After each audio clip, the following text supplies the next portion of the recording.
Alright guys, welcome back to the channel. My name is Highruler, and today we're going over the development updates from Marvel's Avengers latest weekly blog. Now, a lot of this stuff, guys, is going into detail about what to expect with patch 2.3, and there's a lot of good stuff in here that I'm excited to finally be able to talk to you guys about, and we can kind of move on from, what is 2.3 going to be to kind of the high-level overview of what 2.3 is, and now we can start getting into some of the more granular details of what 2.3 is actually going to do to the game. So, let's start off with checkpoint rewards for the Discordant Sound raid. Now, this was a big one. This is one a lot of people were fighting for, and I'm happy to see that they finally put this in the game because, honestly, guys, with sometimes the raid and how the raid can act on you, and I just had this happen to me last night, of course, it is very demoralizing to go all the way through the raid, get the claw, and then the raid just crashes on you, right? So, at this point, guys, when 2.3 launches, at least if you get to that point, you're walking away with something rather than walking away with nothing, and that's unfortunately what happened with me last night. So let's see exactly what they're saying.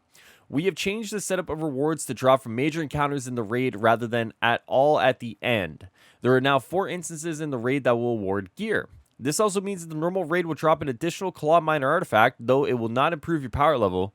We are still looking at improving the subsequent rewards and will update you when we have that plan finalized. The new mission chain panel lists the order and one encounter gives you gear. Now, once again, guys, this is a really good change here. Now, I'm not sure if this is just the weekly, like that first weekly completion, or if it's going to be, every subsequent completion after that. I would imagine this is where this part comes in, where they say we are still looking at improving the subsequent rewards. We'll update you when we have that plan finalized. So ideally, that's every time, right? Even if it's, not giving you that power level increase, you're still getting a good chunk of rewards. You're still getting a lot of gear to go through. Ideally, that's what we're looking at when 2.3 launches. Though, if it's just the weekly, it's a good start. I'll say that. Good start. So let's move on to reward edits for the OLT/raid. We've added units as a reward to both the mission chain and the mission itself. This means you will earn 1,000 units when you complete it the first time per week and 500 units for each subsequent completion. Now, this is good for the people who do the OLT and the raid, like someone like myself, right? But as I said yesterday, I still believe they're going to make lots of tweaks to the unit economy and figure out what works and what doesn't. This is one of those steps that's good for those multiplayer players, but I wouldn't be surprised if there's some other things tweaked along the way that kind of make sure it encompasses everybody under a wide umbrella, right? But don't let that be taken away because this is still a good change here. I like this. I like that they're kind of being more, hey, you want some units? You want some units here. Play the game, get your units, get your shipment skins, do whatever you need to do, right? So I like that they're doing that. It's really good. Now let's go into a big chunk here, which is the Vault/Villain Sector rewards. The rewards for these missions have undergone an overhaul.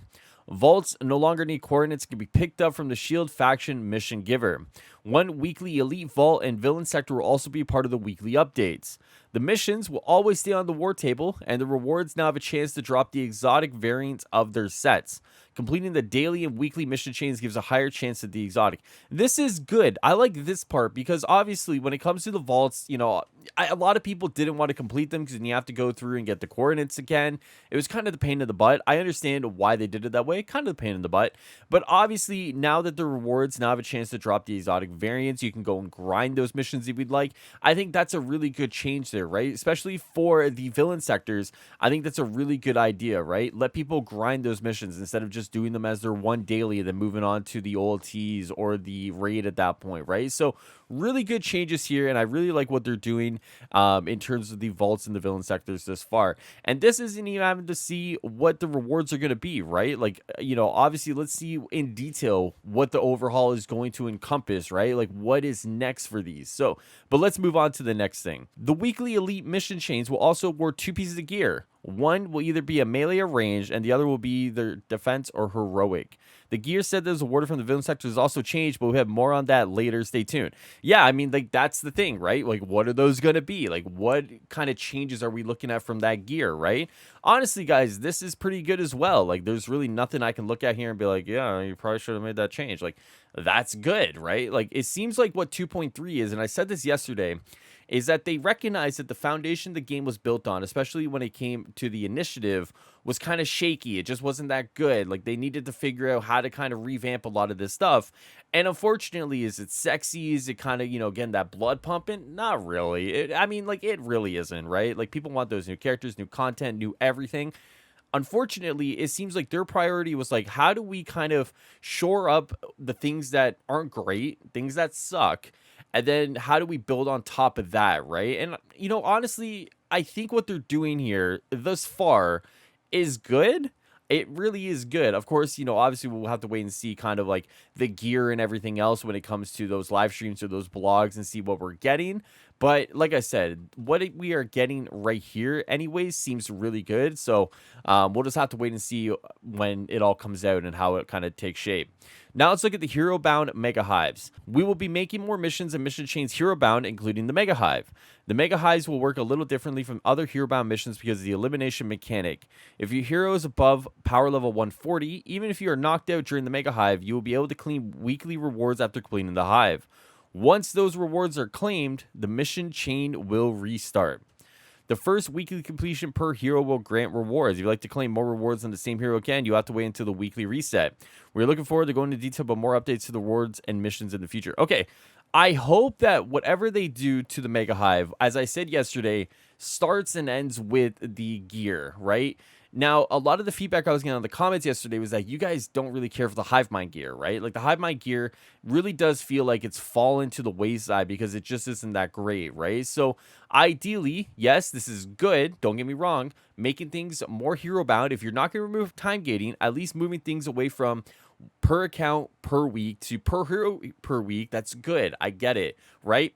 But for Mega Hives, you really got to start looking at the rewards because even if this is a good change, if the rewards aren't good, people may not spend the time to actually go get them, right? So I hope whatever they do to Mega Hives is changing the Hive Mind gear as well. So with that being said, guys, that is it for 2.3. That is everything that was on the weekly blog today.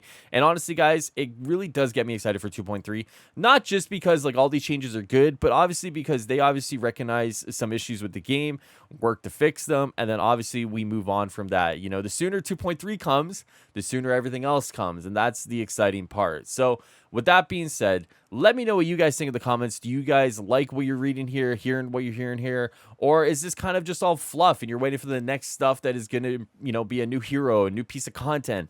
Let me know in the comments below. I'd love to hear what you guys are thinking, and I will see you guys next time here on the channel. Enjoy the rest of the day and the night. Take care of yourselves. Later, guys.